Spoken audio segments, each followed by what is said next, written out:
Facebook page কিভাবে delete করতে হয় তা আজকে আমরা জানব। এজন্য প্রথমে ফেসবুক আইডিটা ওপেন করে নিতে হবে।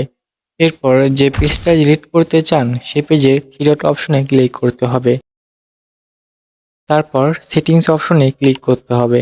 তাহলে একদম নিচের দিকে অ্যাক্সেস অ্যান্ড কন্ট্রোল নামে একটি লেখা আসবে, ওখানে ক্লিক করতে হবে। তারপর ডিলিট পেজ লেখা অপশনটি সিলেক্ট করে কন্টিনিউতে ক্লিক করতে হবে। আবার কন্টিনিউতে ক্লিক করতে হবে। এখন যদি আপনি আপনার পেজে তথ্যগুলো রাখতে চান বা সংরক্ষণ করতে চান তাহলে ডাউনলোড ইনফর্ম অপশনে ক্লিক করে তথ্যগুলো ডাউনলোড করে নিতে পারবেন। আর যদি না চান তাহলে কন্টিনিউতে ক্লিক করতে হবে।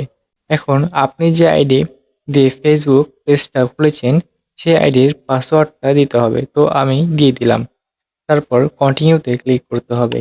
তাহলে ডিলিট পেজ লেখা অপশন আসবে, ওখানে ক্লিক করতে হবে। তাহলে ফেসবুক পেজটা ডিলিট হয়ে যাবে। শিক্ষণীয় ভিডিও পেতে আমাদের সাথে থাকুন। ধন্যবাদ।